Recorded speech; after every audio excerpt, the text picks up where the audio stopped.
निराकार नेत्रों से मैं जगत में घटने वाली गतिविधियों का निरंतर अवलोकन करता हूं। विगत घटनाक्रम में मैंने मनु और शतरूपा का विवाह संपन्न होते देखा। ऋषिगण ने उन्हें आशीर्वाद दिया। ये ही ऋषिगण वीरणी और दक्ष प्रजापति को आशीर्वाद देने भी उपस्थित थे। सृष्टि की रचना का क्रम गतिमान हुआ तो सृष्टि के रचनाकार सदाशिव लोक कल्याण निमित्त सगुण साकार रूप में अपने गण नंदी, श्रृंगी, भृंगी सहित अवतरित हुए। ब्रह्मा, विष्णु, महेश, नारद तथा देवगण ने आह्लादित होकर उनका जयनाद किया, उनकी महिमा का गान किया। देवगण सदाशिव के अवतरण से प्रसन्न अवश्य थे, किंतु शक्ति के अवतार के प्रति जिज्ञासु भी थे। ब्रह्मा, विष्णु और नारद की जिज्ञासा का समाधान करते हुए सदाशिव ने स्पष्ट किया कि शक्ति अजन्मा नहीं होगी, उसका जन्म लौकिक होगा, वो सगुण रूप में प्रकट होगी। दक्ष प्रजापति शक्ति अवतार के पिता एवं वीरणी माता होंगी, ये जानकर ब्रह्मा जी आश्चर्यचकित होते हैं। कारण कि महान सिद्धि और सफलता के लिए कठोर तप की आवश्यकता होती है। शक्ति को पुत्री रूप में प्राप्त करने के लिए दक्ष के लिए तप करना अनिवार्य था।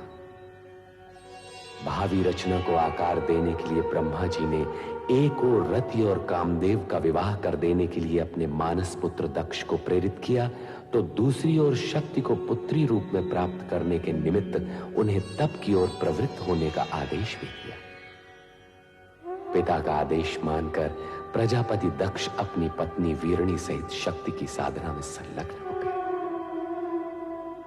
तपस्या फलित हुई और शक्ति ने प्रकट होकर उनके यहां पुत्री रूप में जन्म लेने का आश्वासन दिया।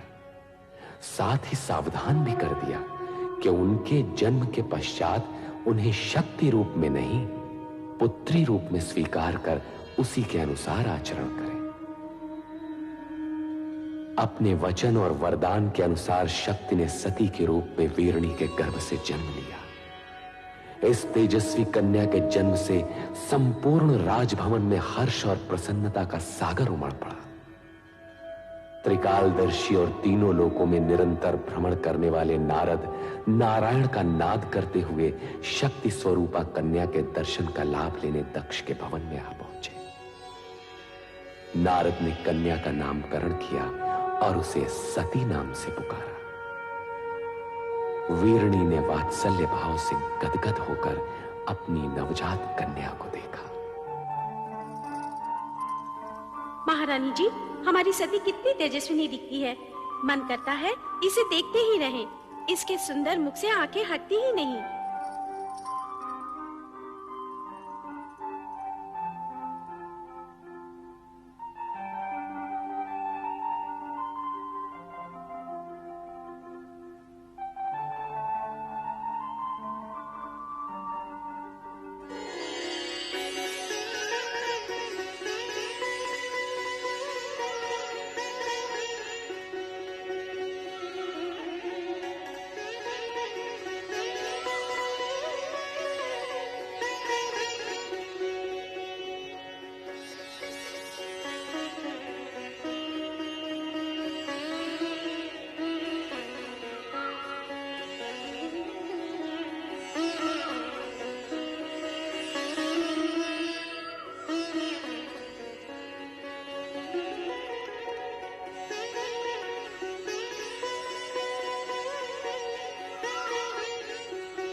अरे अश्विनी, ये सती कहाँ है? तूने देखा है?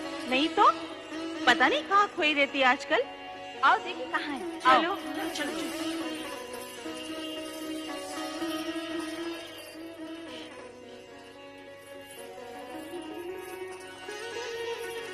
कौन? यही तो हम सब पूछना चाहती हैं सती, कि कौन है वो जिसके ध्यान में तुम हर समय मग्न रहती हो? मैं स्वयं नहीं जानती रोहिणी। पता नहीं कौन है वो जिसके रूपाकार को देखने की उत्सुकता में मेरा मन सदा खोया रहता है। ये तो बहुत गंभीर समस्या है रोहिणी। सचमुच गंभीर समस्या है। अरे जब उस पुरुष का ही पता नहीं तो उसका रूपाकार कैसे दिखेगा? हाँ हाँ, अब तो पिताश्री दक्ष प्रजापति से निवेदन करना ही होगा कि हमारी सती का स्वयंवर रचा दें। सभी प्रकार के उत्तम पुरुष सती के सामने आकर खड़े हो जाएंगे। अच्छा सती, तेरी ना को हाँ करने के लिए हम सब पिताश्री से प्रार्थना करेंगे कि तेरा विवाह पिताश्री उसी छवि से करा दें जो तेरे हृदय में बसी है। नहीं।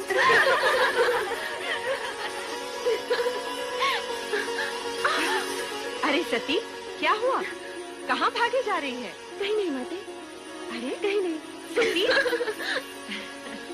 इतनी बड़ी हो गई फिर भी बचपना नहीं गया।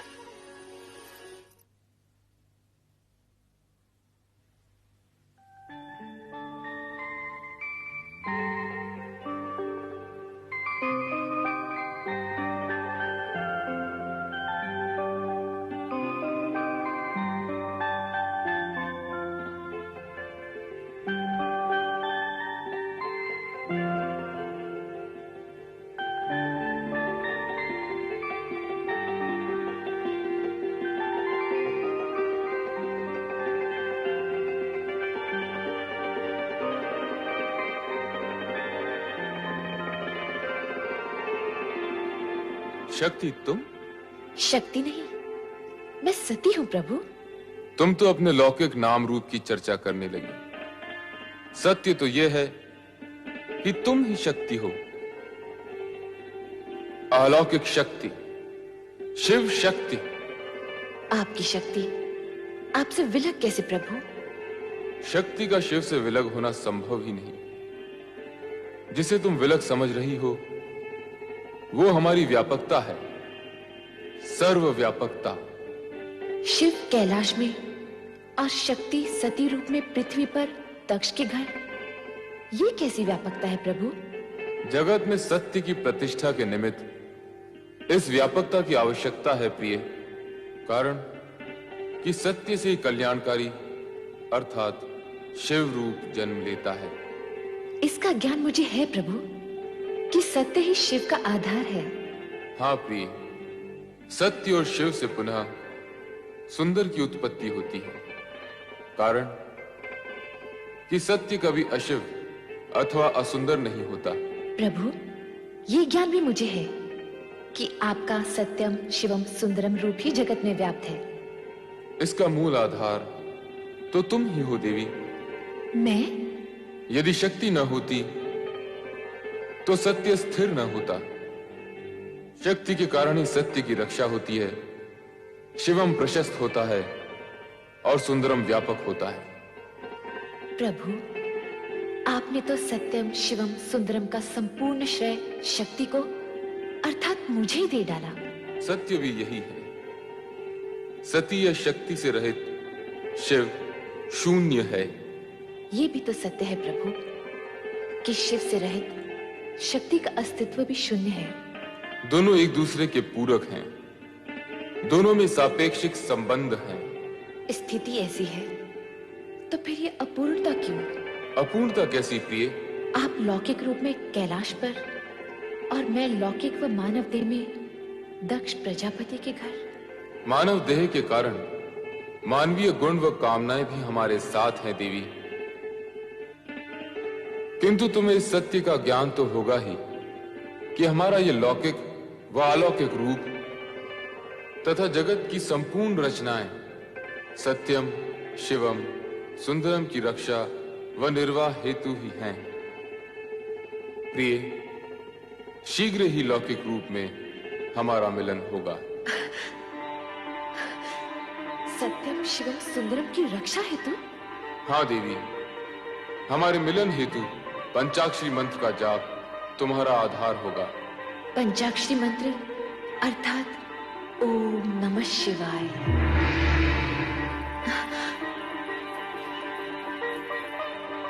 ओम नमः शिवाय।